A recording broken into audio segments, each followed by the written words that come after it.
Kwento, Bahagi 1. Sa unang tingin, ang bahay ay tila isang karaniwang estruktura mula sa lumang panahon.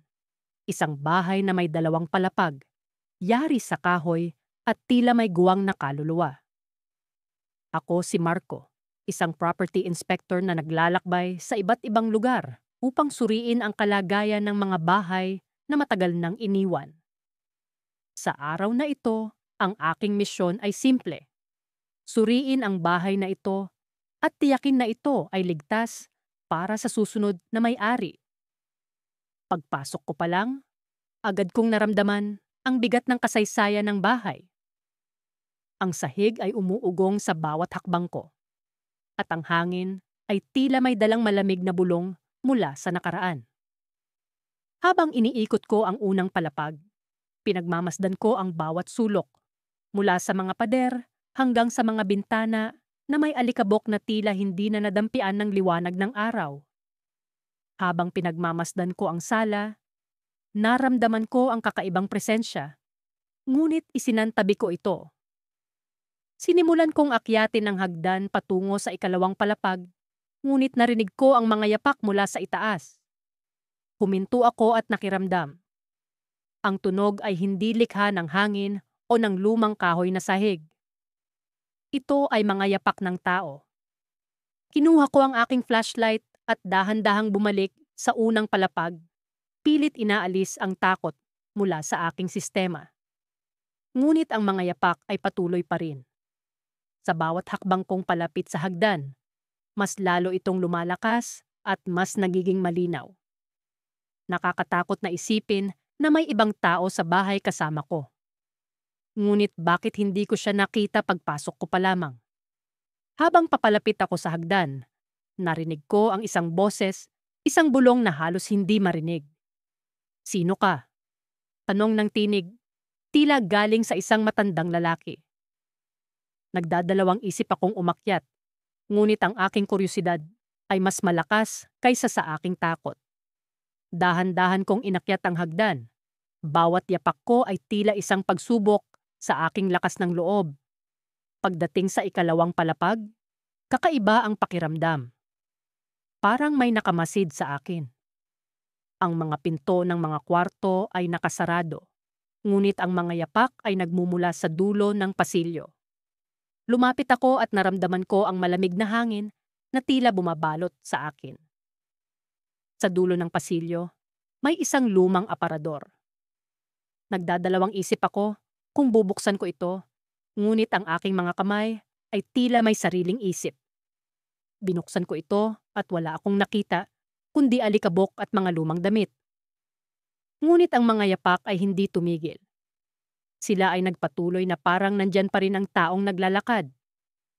Bigla, narinig ko ang isang malakas na pagkalabog mula sa sala sa ibaba. Nagmadali akong bumaba, ang puso ko'y tila sasabog sa kaba. Pagdating ko sa sala, nakita ko ang isang laruang tren sa sahig, isang bagay na wala doon kanina. Ngayon ay nakatigil ito, ngunit ang mga gulong nito ay tila gumagalaw pa rin, na para bang may kuryenteng dumadaloy dito. Hindi ito maganda. Bulong ko sa sarili ko habang nagpapasya kung magpapatuloy pa ba ako o tatakbo na palabas ng bahay. Ngunit bago ko pa man magawa ang desisyon, narinig ko ang mga yapak muli, ngunit ngayon ay tila papalapit na mula sa likod ko. Habang patuloy kong iniinspeksyon ang bawat sulok ng bahay, hindi maalis-alis sa isip ko ang mga yapak na narinig ko mula sa ikalawang palapag. Ang tunog na iyon ay tila ba bumabalik-balik sa aking pandinig. Parang isang sirang plaka na paulit-ulit nagpiplay sa utak ko. Ang pagkabagabag na ito ay lalong nagpapatindi ng kaba sa dibdib ko. Ngunit pilit kong binabalewala para matapos na agad ang inspeksyon. Pagdating ko sa paanan ng hagdan, napatingala ako. Ang dilim sa itaas ay tila may kung anong misteryo na nag-aanyaya sa akin. Kailangan kong magpatuloy, kahit na ang mga yabag na iyon ay parang nagbabanta sa akin. Sinimulan ko ang pag-akyat, bawat hakbang ay tila may bigat. Parang may puwersang pumipigil sa akin. Ngunit wala na akong magagawa kundi ipagpatuloy ito. Sa pagdating ko sa ikalawang palapag, nagulat ako sa kakaibang lamig na bumalot sa akin. Parang may presensya na nagmamasid, nakatingin sa akin mula sa bawat sulok ng madilim na pasilyo. Ang mga pinto ng mga kwarto ay nakasarado, ngunit tila ba may mga matang sumusunod sa akin habang naglalakad ako. Unang pinto sa kanan ng aking pinasok. Isa itong lumang silid-tulugan na puno ng alikabok at kalat. Walang kuryente kaya't ang tanging ilaw ko ay ang dala kong flashlight. Sa pagsipat ko sa mga lumang gamit, napansin kong may mga litrato sa ibabaw ng lamesa. Kinuha ko ang isa at nakita ang larawan ng isang matandang lalaki na may nakakatakot na titig. Ang kanyang mga mata ay parang buhay na buhay, kahit sa litrato lamang. Nang biglang may narinig akong kaluskos mula sa likod ko. Napalingon ako, ngunit wala namang tao. Kasabay nito ay ang muli kong pagkarinig ng mga yapak, papalapit mula sa pasilyo. Dahan-dahan kong isinara ang pinto ng silid at huminga ng malalim. Kailangan kong malaman kung ano ang meron sa bahay na ito. Pumunta ako sa susunod na silid, ngunit sa pagkakataong ito, hindi ko na isinara ang pinto. Sa loob, halos pareho lang ng hitsura ng naunang kwarto. Ngunit may kakaibang bagay akong napansin. Isang lumang journal na nakapatong sa kama.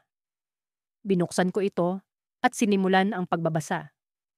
Ang mga pahina ay puno ng sulat kamay na tila ba diary ng isang tao. Ang mga huling entries ay lalo pang nagpagulo sa akin. Isinulat ng may akda ang tungkol sa mga naririnig niyang yapak sa bahay, eksaktong tulad ng mga narinig ko. Ang huling entry ay nagsasabing, hindi na ako nag-iisa. Nakatingin siya mula sa hagdan. Bigla akong kinilabutan. Ang sinulat ng may akda ay tila ba nangyayari sa akin ngayon? Sino ang nilalang na iyon? At bakit ganito na lang ang nararamdaman kong presensya? Kinuha ko ang journal at isinilid sa aking bag. Kailangan kong malaman ang kwento ng bahay na ito. Habang palabas na ako ng silid, muling lumitaw ang mga yapak. Ngayon, mas malakas at tila mas malapit. Ang kaba ko ay umabot na sa sukdulan. Naisip kong bumalik sa hagdan at umalis na sa bahay na ito. Ngunit may isang bahagi ng aking isipan ang nagsasabing, kailangan kong harapin kung anuman ang naririto. Pagdating ko sa pasilyo, nakita ko ang isang anino sa dulo, sa tabi ng hagdan. Isang matandang lalaki ang nakatayo doon, nakatingin sa akin.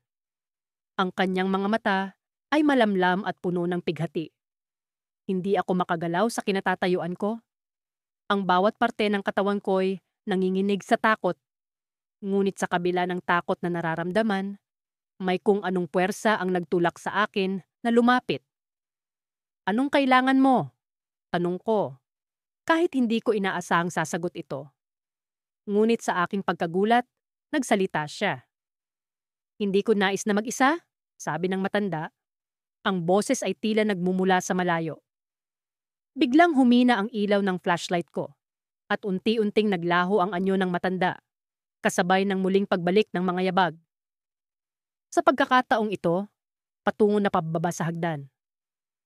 Naisip kong sundan ito, ngunit bago ko pa man magawa, isang pamilyar na tunog ang bumalot sa paligid. Tunog ng mga boses ng mga tao, parang nasa isang lugar ako na puno ng bulong. At doon ko napagtanto, hindi ako nag-iisa. Ang bahay na ito ay puno ng mga kaluluwa at ang matandang lalaki ay isa lamang sa kanila. Ngunit bakit niya ako pinili? At ano ang kanyang hangarin? Habang bumababa sa hagdan, naiwan sa akin ang isang katanungan na hindi ko pa masagot. Ngunit alam kong kailangan kong bumalik. Kailangan kong malaman ang buong kwento ng bahay na ito at ng mga kaluluwang nakatira rito. Ngunit sa pagkakataong ito, hindi na ako nag-iisa. Ang mga yapak ay hindi na lamang isang misteryo, kundi isang paanyaya sa isang mas malalim na lihim. At sa muling pagpasok sa liwanag ng araw, alam kong babalik ako. Dahil ang kwento ay hindi pa tapos. At ako ang napiling maging bahagi nito. Nang umakyat ako sa ikalawang palapag, ramdam ko ang bigat ng bawat yapak ko sa lumang hagdan. Ang bawat hakbang ay tila may bumabalot na malamig na hangin sa akin. Nagpaparamdam ng hindi maipaliwanag na kaba sa aking dibdib. Napansin ko ang bawat kwarto, mga pinto'y nakabukas. Tila nag-aanyaya, ngunit may halong pagbabanta. Ang una kong pinuntahan ay ang kwartong may sirang bintana. Pumasok ako at agad kong naramdaman ang malamig na hangin na pumapasok mula sa sirang salamin. Lumapit ako sa bintana, tiningnan ang labas. Ngunit wala akong makitang kahit ano maliban sa kalawakang hinahati ng anino ng mga punong kahoy. Sa pag-ikot ko pabalik sa gitna ng silid, napansin ko ang isang lumang upuan na nakaharap sa pinto. Parang may nakaupo rito dati. Nagmamasid sa kung sino man ang papasok. Mula sa likod ko, biglang may narinig akong kaluskos. Bagamat walang nakikita, alam kong hindi ako nag-iisa. Sa bawat hakbang ko, tila may kasabay akong yapak na hindi ko mawari kung saan nagmumula. Lumingon ako at doon ko siya nakita. Ang multo ng matandang lalaking nakamasid sa hagdan. Nakasuot siya ng lumang damit, parang mula pa sa nakalipas na siglo. Ang kanyang mga mata ay tila dalawang itim na hukay na walang buhay, ngunit tila tumatagos sa aking kaluluwa. "Anong ginagawa mo rito?" tanong niya sa akin. Ang kanyang boses ay parang ihip ng hangin na dumadaan sa mga dahon ng puno. Hindi ko rin alam," sagot ko. Pilit na pinapakalma ang nanginginig kong mga tuhod. May narinig akong mga yapak. Nais ko lang malaman kung ano ang nangyayari. Ngumiti siya, ngunit ang ngiting iyon ay walang kahit anong init. "Matagal na akong nag-iintay," wika niya. "Ngunit hindi para sa'yo." Bago pa man ako makasagot, biglang nagdilim ang paligid. Para bang may pumasok na ulap sa silid at tinakpan ang lahat ng liwanag. Sa gitna ng kadiliman, naramdaman ko ang malamig na hangin na bumalot sa akin. Tila may mga kamay na sumasalat sa aking balat. Pilit kong pinikit ang aking mga mata. Umaasang mawawala ang lahat ng ito. Nang imulat ko muli ang aking mga mata, nandoon pa rin ako sa lumang kwarto. Ngunit wala na ang matandang lalaki. Ang tanging naririnig ko na lamang ay ang pag-ugong ng hangin mula sa sirang bintana. Akala ko'y tapos na, ngunit narinig ko muli ang mga yapak. Ngunit ngayon, mas malapit, mas mabigat, at mas maraming paa. Nagmadali akong lumabas ng kwarto, ngunit sa pagdaan ko sa hagdan, naramdaman ko ang malamig na presensya na tila nakatingin sa akin mula sa ilalim. Hindi ko na hinintay pa na makita kung sino o ano iyon. Mabilis akong bumaba, halos nadadapa sa pagmamadali. Ngunit sa aking pagbaba, napansin kong ang bahay ay hindi na tulad ng dati. Ang mga pader ay tila bumabaluktot at ang pintuan ay hindi ko na makita. Sa gitna ng aking pagkalito, narinig ko ang isang pamilyar na boses, ang boses ng matandang lalaki. "Hindi ka makakaalis," sabi niya. Tila nagmumula sa lahat ng dako. "Ikaw ang kailangan namin?" Nagsimula akong tumakbo, hanap ang labasan, ngunit parang wala na akong mapuntahan.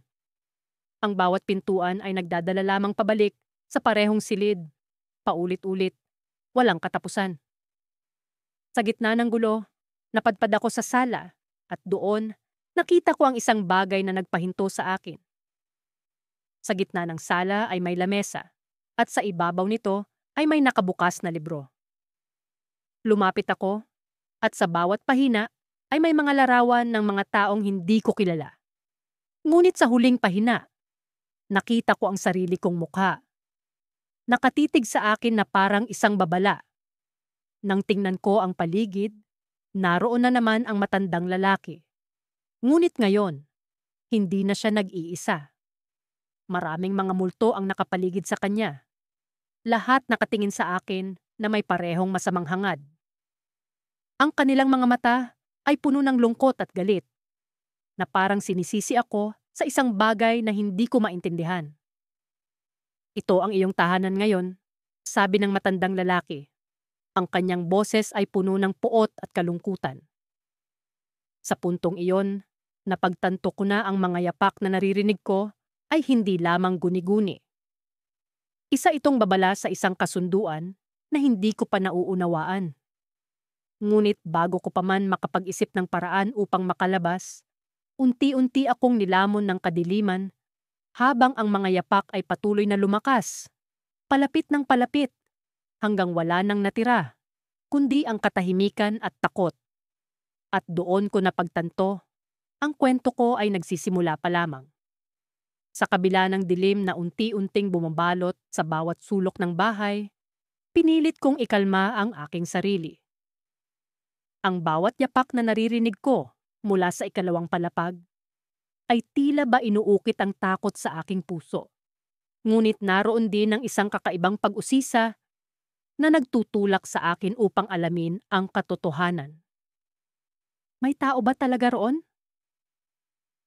Tanong ko sa sarili habang unti-unti kong inaakyat ang hagdang gawa sa kahoy na animoy bumubulong ng mga lihim ng nakaraan.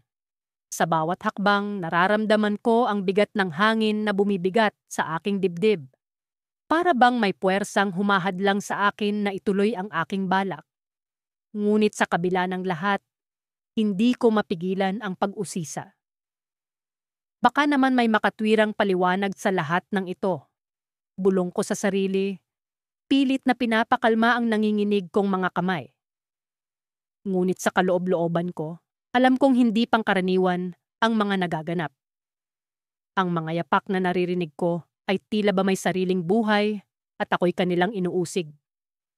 Nang marating ko ang ikalawang palapag, bumungad sa akin ang isang mahabang pasilyo.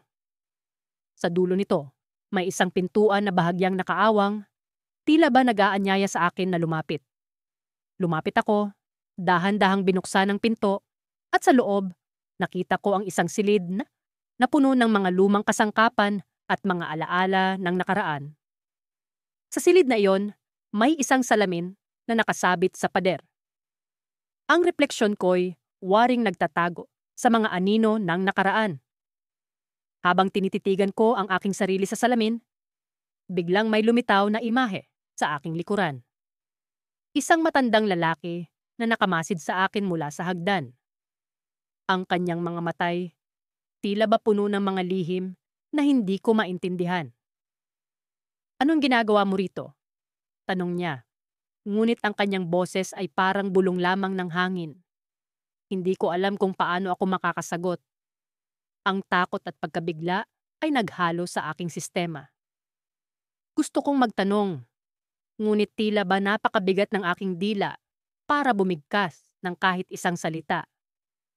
"Matagal na kitang hinihintay," sabi niya. At sa sandaling iyon, naramdaman ko ang bigat ng kanyang presensya sa likod ko.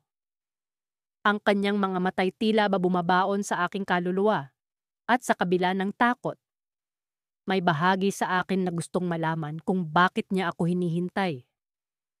"Anong kailangan mo sa akin?" tanong ko. Pilit na nilalabanan ang panghihina ng aking mga tuhod. Ngumiti siya, ngunit ang kanyang ngiti ay may halong kalungkutan. Inaantay ko ang panahon na may makakarinig sa aking mga yapak. Matagal na akong nakulong dito at ikaw ang una kong pag-asa. Ang mga salitang iyon ay nagdulot ng isang kakaibang kirot sa aking dibdib. Naawa ako sa kanya, ngunit hindi ko rin maialis ang takot na nararamdaman ko sa kanyang presensya. "Anong ibig mong sabihin? Paano kita matutulungan?" Ngunit bago pa man siya makasagot, biglang bumukas ang isang pinto sa aking likuran at sa kabila ng dilim, may nakita akong anino na mabilis na gumalaw. Sa isang iglap, nakaramdam ako ng malamig na hangin na dumaan sa aking harapan. At ang matandang lalaki ay biglang naglaho. Naiwan akong mag-isa sa silid, puno ng pagkalito at takot. Ang mga yapak sa itaas ay biglang naglaho, ngunit naroon pa rin ang bigat ng mga tanong na hindi ko masagot. Nagmamadali akong bumaba ng hagdan, ngunit sa aking pagbaba, narinig kong muli ang mga yapak. Ngunit ngayon, mas malakas, mas malapit, at tila ba sinusundan ako. Sa aking paglingon, wala akong makitang tao, ngunit alam kong hindi ako nag-iisa. Sa aking paglabas sa bahay, isang malamig na hangin ang dumaan, tila ba isang paalala na may mga bagay na hindi ko pa lubos na nauunawaan. Ngunit sa kabila ng takot, alam kong kailangan kong bumalik. Ang mga yapak ay patunay na may isang kaluluwang nangangailangan ng tulong. At sa kabila ng takot na bumabalot sa akin, alam kong hindi ko siya maaaring talikuran. Ngunit sa aking pag-alis, isang tanong ang bumabagabag sa akin. Kung ang matandang lalaki ay nakulong sa bahay, sino ang anino sa aking likuran? At sa sandaling iyon, napagtanto kong ang mga yapak na aking naririnig ay hindi lamang sa kanya. May iba pang presensya na nagmamasid, nag-aantay. Tila ba may sariling layunin na hindi ko pa nauunawaan. At doon ko naisip, sa aking pagbabalik, ano nga bang sorpresa ang naghihintay sa akin sa bahay na yon na puno ng misteryo? Nang gabing iyon, ang katahimikan ng bahay ay tila humahaplos sa akin sa paraang hindi ko maipaliwanag. Ang marahang kalansing ng hangin, pumapasok sa mga siwang ng bintana, ay tila musika sa aking pandinig. Ngunit sa likod ng bawat tunog, may tila bumubulong na hindi ko mawari. Sa kaibuturan ng aking isip, ang alaala ng mga yapak na narinig ko sa ikalawang palapag ay nananatiling sariwa. Walang tao roon, ngunit bakit tila may presensya akong nadarama? Sa pag-iinspeksyon ko ng bahay kinabukasan, sinikap kong huwag magpadala sa aking imahinasyon. Pinilit kong ituon ang aking atensyon sa mga detalyeng teknikal. Mga pader na nangangailangan ng pagkukumpuni, mga sirang tubo, at mga lumang kasangkapan na marahil ay dapat nang palitan. Gayunpaman, kahit gaano ko pa subukang ilihis ang aking isip, ang mga yapak ay parang isang lamat na hindi maalis-alis. Napilitan akong umakyat muli sa ikalawang palapag. Sa bawat hakbang ko, ang mga baitang ng hagdan ay umuugong, na tila ba may ibig sabihin. Pagdating ko sa itaas, ang pakiramdam na may nagmamasid sa akin ay muling bumalot. Kasabay ng pagtaas ng balahibo ko ay ang malamig na hangin na dumampi sa aking batok. Sinubukan kong hindi magpaapekto, ngunit may kung anong puwersang nagtulak sa akin na tignan ang dulo ng pasilyo. Doon ko siya nasilayan, ang multo ng matandang lalaki. Ang kanyang mga mata ay tila nakakubli sa dilim, ngunit dama kong siya ay nakatingin sa akin. Hindi ako makagalaw. Ang aking mga paa ay tila ba napako sa sahig. Sa kabila ng kanyang malamlam na anyo, may kung anong puwersang bumabalot sa kanyang presensya na hindi ko maipaliwanag. Isang puwersang hindi ko kayang takasan. Nagsimula siyang humakbang pababa ng hagdan. Ang kanyang mga yapak ay kasabay ng kabog ng aking dibdib. Ang bawat tunog ay parang martilyong pumuputok sa aking mga tainga. Nagpumiglas ang aking isipan sa pagitan ng pagtakbo at pananatili. Ngunit hindi ako makagalaw. Tila may kung anong mahigpit na pumipigil sa akin. Huwag kang matakot, bulong ng kanyang tinig, malamig at bumabalot sa akin. May nais lamang akong ipaalam. Napapikit ako. Umaasa na sa pagdilat ko ay mawawala na siya. Ngunit nang ako'y muling dumilat, naroon pa rin siya, naglalakad sa bawat baitang ng hagdan. Nang makarating siya sa akin, naramdaman ko ang kanyang presensya na tila yelo na tumatagos sa aking balat. Hindi mo dapat ginagalaw ang mga bagay na hindi mo nauunawaan. Dagdag niya. Ang bahay na ito ay may mas malalim na kwento kaysa sa iyong inaakala. Ang kanyang mga mata ay tila sumasalamin sa isang mundong hindi ko alam. Dahan-dahan, itinaas niya ang kanyang kamay at itinuro ang isang bahagi ng pader na may lamat. Doon ko napansin ang isang maliit na siwang na tila ba isang pintuan patungo sa isang lihim na silid. Lumapit ako na para bang may nagtutulak sa akin palapit sa pader. Nang ilapat ko ang aking kamay sa kahoy na pinto, agad itong bumigay. Bumukas sa isang madilim na espasyo na tila ba humihigop ng liwanag mula sa paligid. Tinitigan ko ang matandang na lalaki, subalit siya'y naglaho na. Naiwan akong nag-iisa sa harap ng lihim na silid. Sa kabila ng takot, may kung anong puwersang nagtulak sa akin na pumasok. Ang loob ng silid ay puno ng alikabok, mga lumang kasangkapan, at mga pinaglumaan ng panahon. Ngunit agad kong napansin ang isang bagay na nakapagpabago ng lahat. Isang lumang journal na nakapatong sa isang mesa. Binuksan ko ito at nagsimulang magbasa. Ang bawat pahina ay puno ng mga sulat kamay na mga tala. Mga kwento ng isang buhay na puno ng sakit at pighati. Ngunit sa bawat paglipat ko ng pahina, unti-unti kong natuklasan ang isang bagay na hindi ko inaasahan, ng mga pahiwatig ng isang pagpatay na naganap sa bahay na ito, isang krimeng matagal nang tinakpan. Ang multo ng matandang lalaki ay hindi lamang basta nagpaparamdam. Siya ay nagbabantay, naghahanap ng hustisya para sa krimeng hindi kailanman nalutas. At ngayon, nasa aking mga kamay ang mga piraso ng katotohanan na matagal nang nagkukubli sa dilim. Tumayo ako, hawak ang journal, at binalikan ang pinto. Ngunit nang ako'y lumingon, naroon muli ang matandang lalaki sa dulo ng silid. Nakatingin sa akin ng may pag-asa. Sa sandaling iyon, naisip ko ang isang bagay na hindi ko inasahan. Hindi lamang ako ang nag-iinspeksyon ng bahay na ito. May mas malalim na layunin ang aking pagdating dito. Ngunit paano ko ito haharapin? At ano ang susunod kong gagawin? Ang aking isipan ay puno ng tanong. Ngunit isang bagay ang sigurado. Ang bahay na ito ay hindi na magiging pareho pa. At hindi rin ako.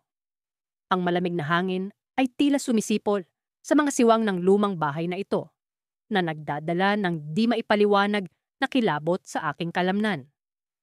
Nasa ibaba ako ng hagdan, nakatitig sa itaas, kung saan narinig ko ang mga yapak na iyon. Mabibigat, marahan, at tila ba may dinadalang aninong hindi ko makita.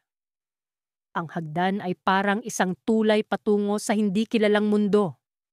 Isang mundo na sa bawat hakbang ko pataas ay tila ba lalo akong hinihigop ng kadiliman. Sinubukan kong ipaliwanag ang lahat sa sarili ko. Baka may mga daga sa kisame, o baka ang bahay ay sadyang lumang-lumana at gumagawa ng kung ano-anong tunog. Ngunit sa kabila ng mga lohikal na paliwanag na iyon, hindi ko maialis ang pakiramdam na may nakamasid sa akin mula sa itaas. Pag-akyat ko sa hagdan, bawat baitang ay parang isang ritual na pinipilit kong tapusin. Sa bawat yapak ko, binalot ako ng malamig na hangin na dumampi sa aking balat. Na tila ba nagbabadya ng kung anong panganib.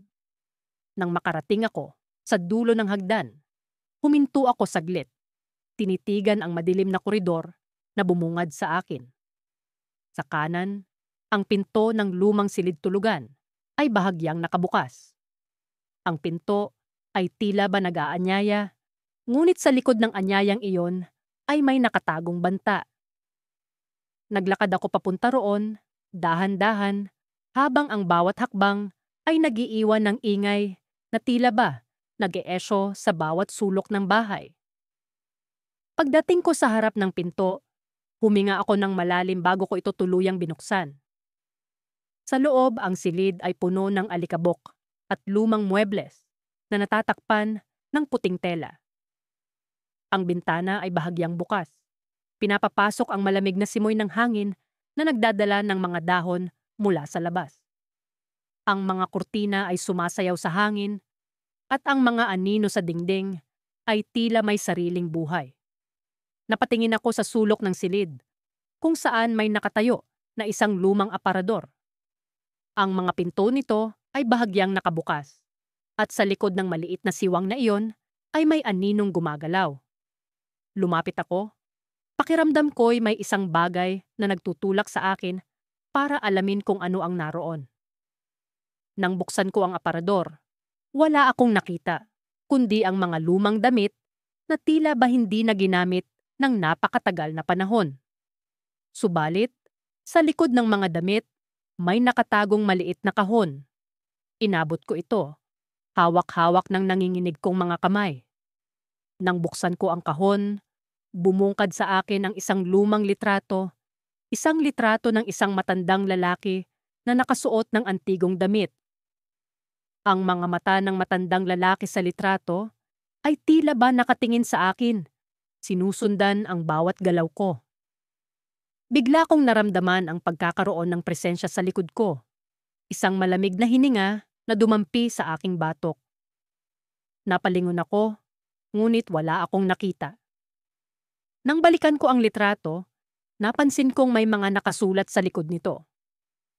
Ang mga yapak ay hindi palaging sa ilalim ng lupa. Ang sabi sa sulat kamay na tila ba nagbabala. Bigla kong naalala ang mga yapak na narinig ko. Ang mga yapak na walang pinagmulan. Sa kabila ng takot, lumabas ako ng silid, dala-dala ang litrato at ang kahon, bumalik sa hagdanan. Sa aking pagbaba, naramdaman ko ang bigat ng bawat yapak. Tila ba ang bawat hakbang pababa ay mas mabigat kaysa sa pag-akyat ko kanina.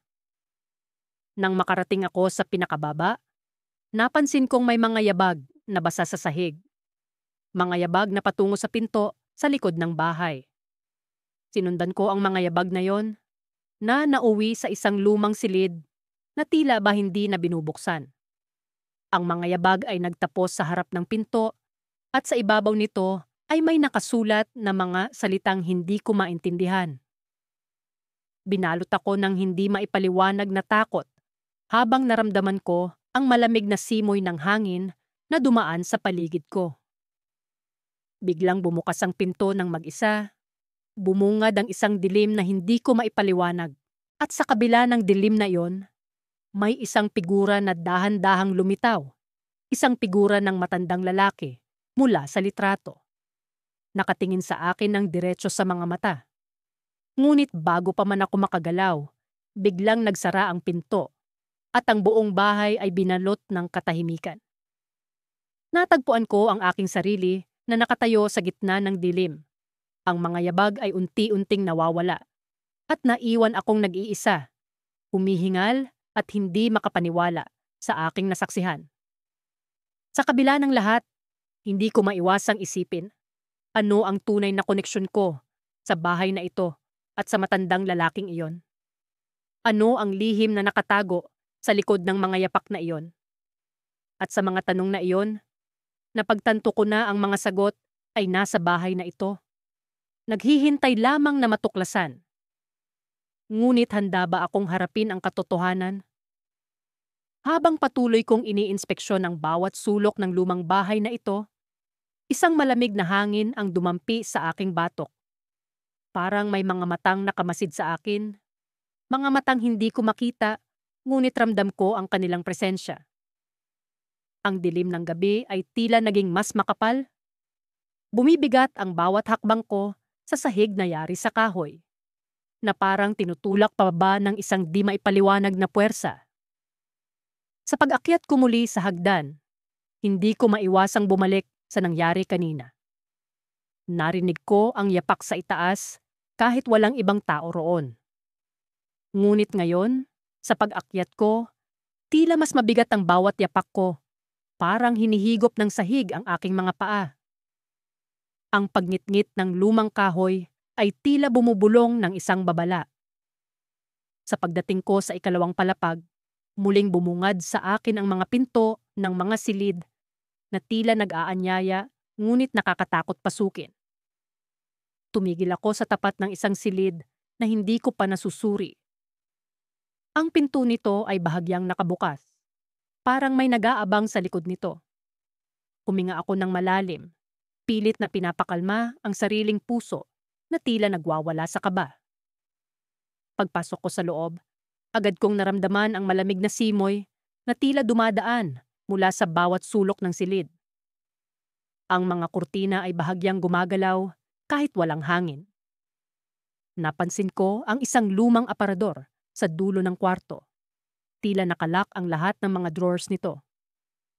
Nagdesisyon akong lapitan ito. Hinila ang unang drawer na agad namang bumukas. Sa loob, isang lumang litrato ang bumungad sa akin. Larawan ito ng isang matandang lalaki na nakatayo sa tabi ng hagdan. Ang hagdan na iyon. Iyon ang hagdan sa bahay na ito. Ang kanyang mga mata ay tila buhay. Nakamasid sa akin mula sa lumang papel. Ang kanyang titig ay puno ng lungkot, ngunit may kung anong pahiwatig ng babala. Habang tinititigan ko ang litrato, narinig kong muli ang mga yapak sa labas ng silid. Hindi ito ang normal na yabag na maririnig mo sa isang bahay. Ito ay mabigat. Parang may dalang sama ng loob. Dahan-dahan akong lumingon, ang pintuan ng silid ay unti-unting bumukas ng mag-isa. Walang tao roon, ngunit ang yapak ay tila papalapit. Agad akong umalis sa silid, bumalik sa hagdanan. Ngunit bago ko pa man marating ang unang baitang, nakita ko siya. Ang multo ng matandang lalaki mula sa litrato, nakatayo sa paanan ng hagdan. Ang kanyang anyo ay malabo, parang usok na nag-aanyayang lumapit, ngunit nakakatakot din.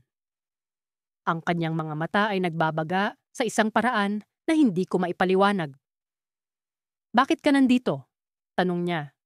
Ang kanyang tinig ay tila nagmumula sa kailaliman ng lupa. Hindi ako makasagot. Ang takot ay tila naging isang makapal na ulap na bumalot sa akin. Ngunit may kung anong puwersa sa loob ko na nagtulak sa akin para magsalita. "Anong kailangan mo sa akin?" tanong ko. Pilit na pinapatatag ang boses ko. "Hindi ikaw ang hinahanap ko," sagot niya. "Ngunit ikaw ang nagising sa akin."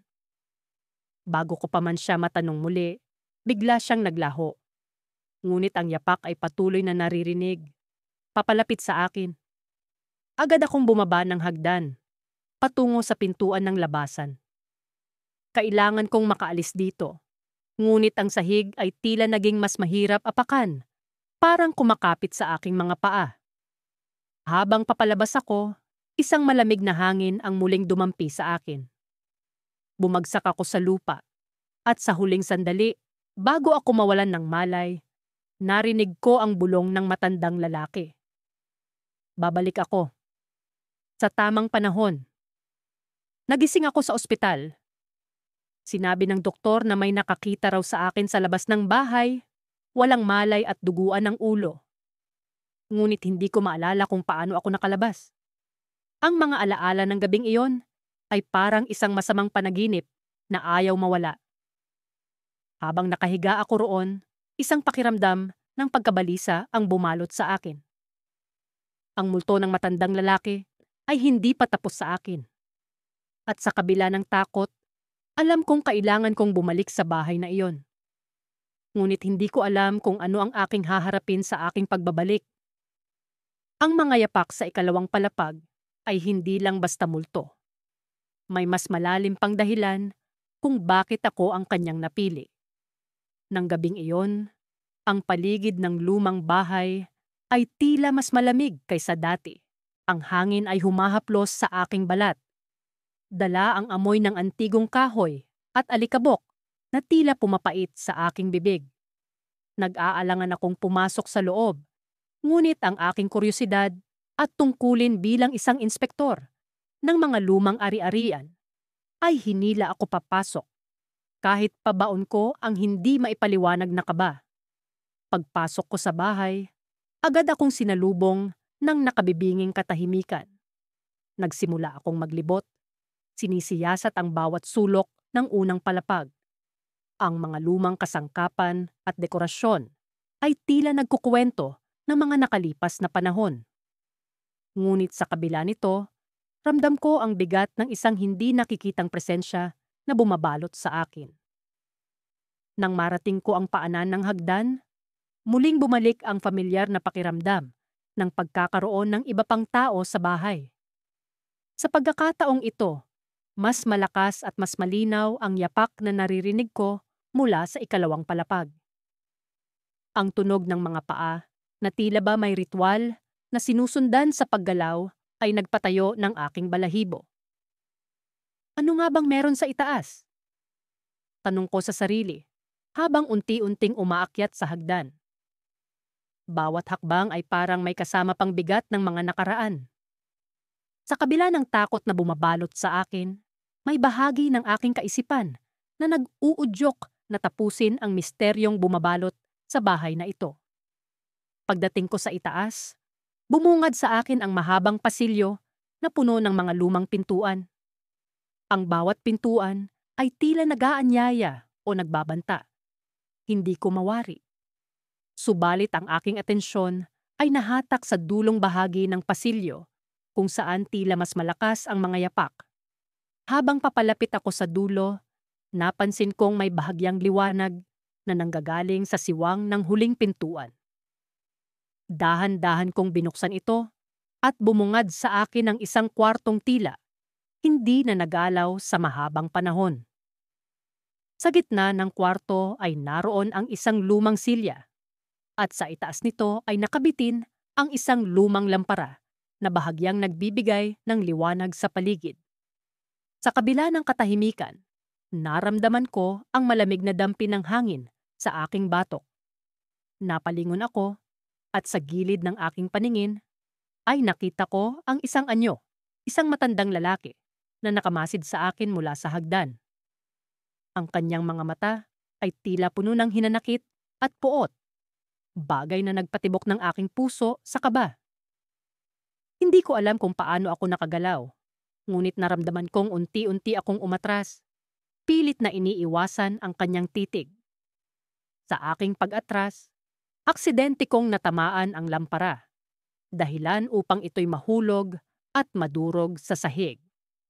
Kasabay ng pagkabasag ng lampara ay ang biglang pagkawala ng anyo ng matandang lalaki. Hindi ko na inaksaya ang panahon. Agad akong tumalikod at nagmamadaling bumaba ng hagdan.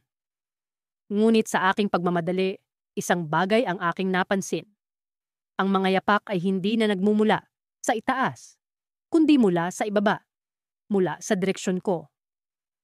Sa aking pagkapit sa hagdan, naramdaman ko ang malamig na hangin na tila ba umuungol sa aking paligid. Habang nagmamadali akong makalabas, ang mga yapak ay tila papalapit ng papalapit. Bawat hakbang ay tila ba nag-uumapaw sa akin ng takot at pangamba. Sa wakas, narating ko ang pinto at agad itong binuksan. Ngunit bago pa man ako makalabas, isang malamig na boses ang bumulong sa aking likuran. "Huwag kang bumalik." Napatigil ako, hindi makagalaw sa takot. Ngunit bago pa man tuluyang bumalot ang dilim sa aking paligid, ako'y nakatakas. Sa labas ng bahay, ang buwan ay tila mas maliwanag kaysa kanina, ngunit ang mga yapak ay patuloy na umaalingaw-ngaw sa aking pandinig. Habang ako'y naglalakad palayo, isang bagay ang pumukaw sa akin. Sa huling silip ko sa bahay, nakita ko ang aninong muli kong natanaw sa bintana ng ikalawang palapag. Nakamasid pa rin sa akin. Isang katanungan ang namuo sa aking isipan. Sino nga ba ang tunay na biktima sa bahay na ito? Ako ba o ang multong naiwang nagbabantay dito? Sa dulo ng aking pag-iinspeksyon, nahanap ko ang sarili kong naguguluhan at nag-iisip. Ang mga yapak na iyon? Ang multong matandang lalaki. Sila ba'y bahagi lamang ng aking takot? O may mas malalim na kwento ang bahay na ito na hindi ko pa natutuklasan? Isang bagay lang ang sigurado ako.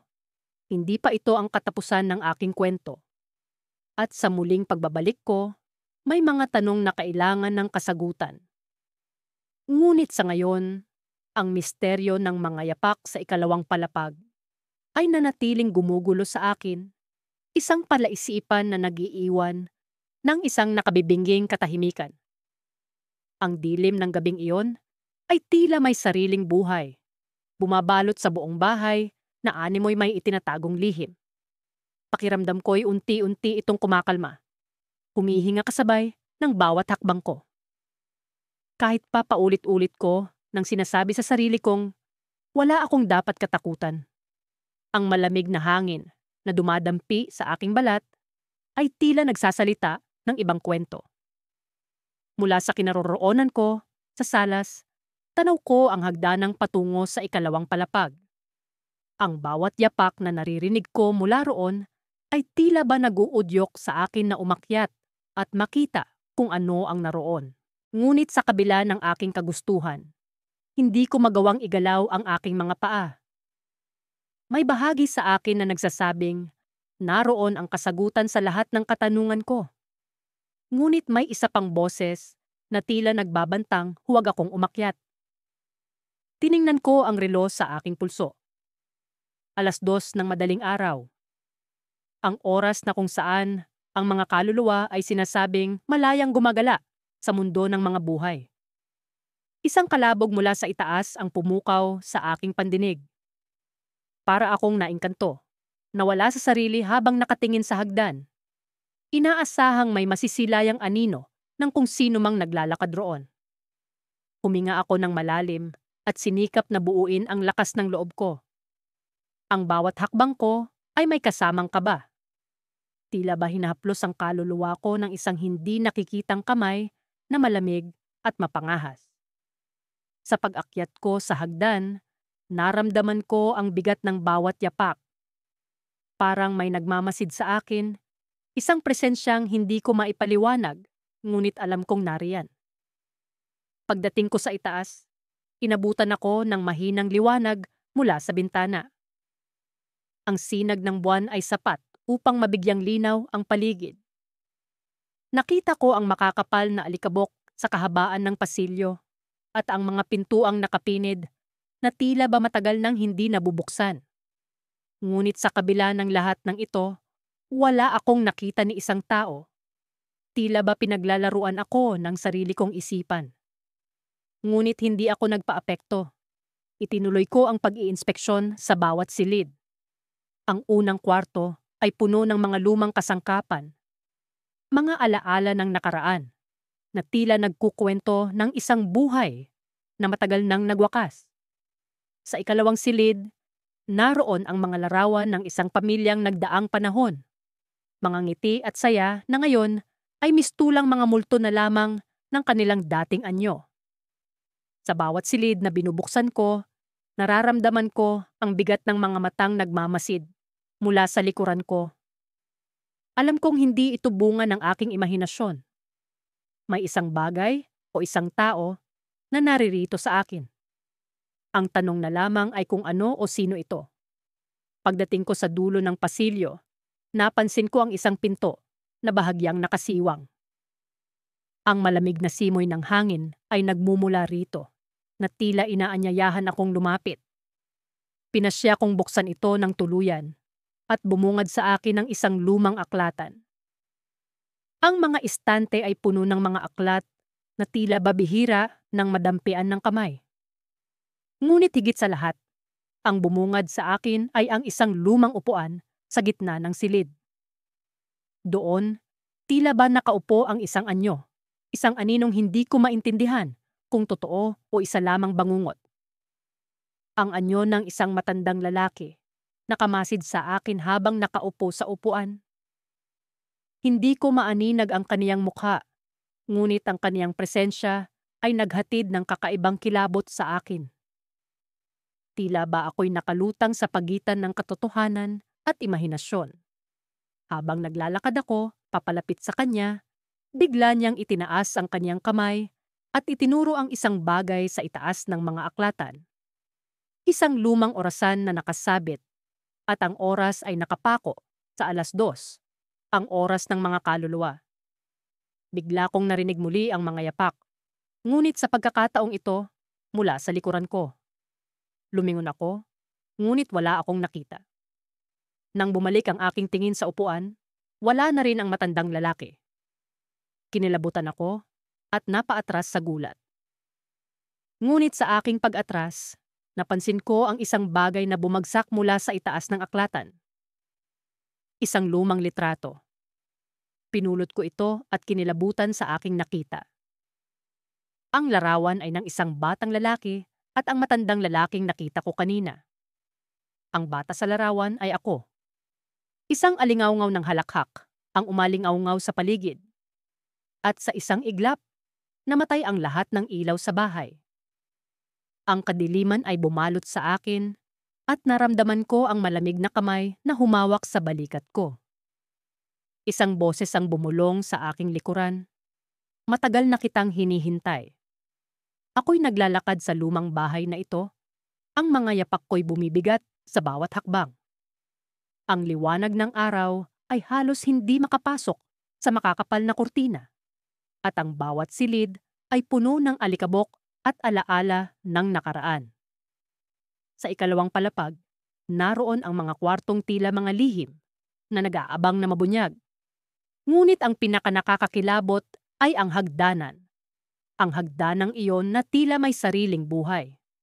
Ngunit sa araw na ito, hindi ang mga kwarto ang pumukaw sa akin, kundi ang mga yapak na narinig ko. Mga yapak na tila nagmumula sa itaas, sa ikalawang palapag na dapat ay walang tao. Ang mga yapak na ito ay pamilyar na sa akin, ngunit ang kilabot ay hindi nagbabago. Parang nararamdaman ko ang presensya ng isang matandang lalaki na nakamasid sa akin, kahit na alam kong wala naman talagang tao roon. Sa bawat yapak na aking naririnig, ang aking puso'y bumibilis ang tibok. Paano ito nangyayari? Ang tanong na ito'y paulit-ulit sa aking isipan, ngunit ang sagot ay tila napakalayo, tila isang anino na hindi ko maabot. Dahan-dahan akong umakyat sa hagdanan. Ang bawat hakbang ay puno ng kaba at hindi maipaliwanag na takot. Ang hagdanan ay tila humahaba. Ang mga baitang ay nagiging parang walang katapusan. Pagdating ko sa itaas, ang katahimikan ay bumalot sa akin. Ang mga yapak ay biglang nawala, ngunit ang presensya ay naroon pa rin. Isang malamig na hangin ang dumampi sa aking balat at ang lahat ng balahibo ko'y tumindig. Sa isang saglit, nakita ko ang silweta ng isang matandang lalaki sa dulo ng pasilyo. Ang kanyang mga matay nakatuon sa akin, puno ng lungkot at galit. Ikaw ba ang gumagawa nito?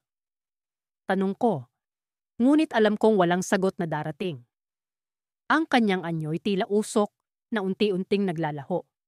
Ngunit bago siya tuluyang mawala, may narinig akong bulong, isang bulong na puno ng puot at pagmamakaawa. Umuwi ka na.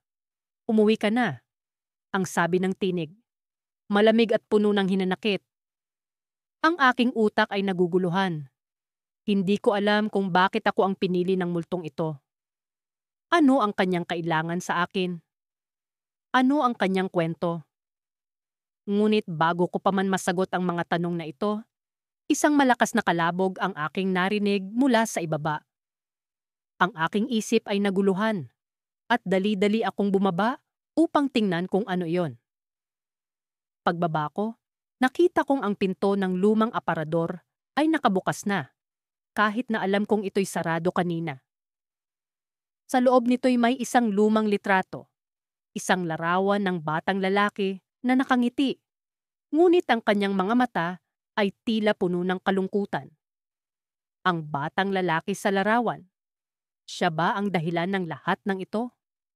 Habang tinititigan ko ang larawan, isang malamig na kamay ang biglang humawak sa aking balikat. Napabalikwas ako, ngunit walang tao sa aking likuran. Ang takot ay nanunuot na sa aking mga buto, at ang aking isip ay naguguluhan na sa mga pangyayari. Ang hagdanan ay tila humuhuni, at ang mga yapak ay muling nagbalik, ngunit ngayon ay pababa, papunta sa akin. Muli kong binagtas ang hagdanan, ang sikmura ko'y pumipintig sa kaba. Sa pagdating ko sa itaas, nakita ko ang matandang lalaki. Ngunit ngayon ay may kasama na siyang batang lalaki, ang batang nasa larawan. Ang kanilang mga anyo ay nag-aapoy sa liwanag at ang kanilang mga mata ay nagtatanong. Nasaan na siya? Tanong ng batang lalaki. Ang kanyang tinig ay puno ng pag-asa at takot. Ngunit bago ko pa man masagot, ang paligid ay nagbago.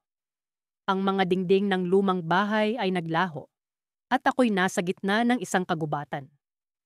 Ang hangin ay puno ng mga bulong at hikbi ng mga nawawalang kaluluwa. Ang batang lalaki at ang matandang lalaki ay naglakad palayo, papunta sa kawalan. At ako'y naiwan na nagtataka kung ano ang dapat kong gawin. At sa gitna ng kagubatan, naramdaman ko ang isang presensya sa likuran ko.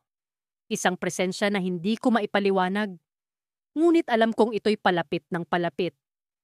Sa paglingon ko, ang nakita ko'y hindi inaasahan.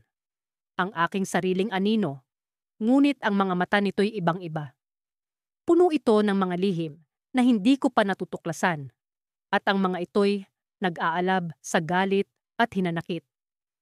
Ngayon ay alam mo na, ang sabi ng anino, at ako'y nagising mula sa bangungot na tila realidad. Ngunit ang takot ay naroon pa rin, ang mga yapak ay naririnig ko pa rin, at ang kwento ay malayo pa sa katapusan. Ang malamig na simoy ng hangin mula sa basag na bintana ay parang patalim na dumadampi sa aking balat.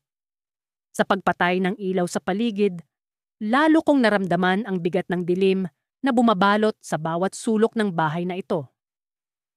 Ang bawat tunog ay tila mas malakas, mas nakakatakot, lalo na ang mga yapak na patuloy kong naririnig mula sa ikalawang palapag. Imposible, bulong ko sa sarili habang dahan-dahang umakyat sa hagdan. Ang mga yapak na yon ay tila nang aakit. Hinihila ako papunta sa pinagmulan nito. Ang bawat hakbang na aking ginagawa ay may kaakibat na kaba at pagdududa. Alam kong wala dapat tao sa taas, ngunit bakit tila may presensya akong nararamdaman? Pagdating ko sa tuktok, huminto ang mga yapak. Katahimikan. Ang nag-iisang tunog na naririnig ko ay ang mabilis na tibok ng aking puso. Hindi ko maiwasang isipin ang mga kwento tungkol sa bahay na ito. Isang matandang lalaki, di umano ang nagpakamatay dahil sa kalungkutan. At ngayon ay nananatili ang kanyang kaluluwa dito. Nagmamasid. Naghihintay. Nagpatuloy ako sa pag-iinspeksyon. Sinisilip ang bawat silid. Dito sa ikalawang palapag, ang bawat kwarto ay tila may sariling kwento na gusto sanang isalaysay. Sa isang silid, may lumang rocking chair na bahagyang umuugoy kahit walang hangin. Sa isa pang kwarto, may mga lumang laruan na tila nag-aabang ng mga batang maglalaro. Pagdating ko sa dulong kwarto, napansin kong bahagya itong nakaawang. Dahan-dahan ko itong binuksan. Sa loob, may isang lumang aparador na nakatayo sa sulok. Sa ibabaw nito ay may alikabok na tila hindi na nagalaw sa mahabang panahon. Ngunit ang mas nakakakilabot ay ang malaking salamin sa pader. Sa kabila ng dilim, tila may aninong gumagalaw sa loob nito. Lumapit ako sa salamin, pilit inaaninag ang anyo na nasa loob. Nahintakutan ako nang makita ko ang refleksyon ng isang matandang lalaki na nakamasid sa akin. Ang kanyang mga mata ay tila puno ng hinanakit at galit. Ngunit nang lingunin ko ang paligid, wala naman akong ibang kasama sa silid. Bumalik ang takot na kanina ko papilit na itinataboy. Ang isip ko'y naguguluhan. Ito ba'y bunga ng imahinasyon lamang o isang babala sa kung ano ang naghihintay sa akin? Bigla kong naramdaman ang malamig na hangin na tila dumadaloy mula sa likod ko. Pagharap ko, nakita ko ang pinto ng aparador na bahagyang bumukas.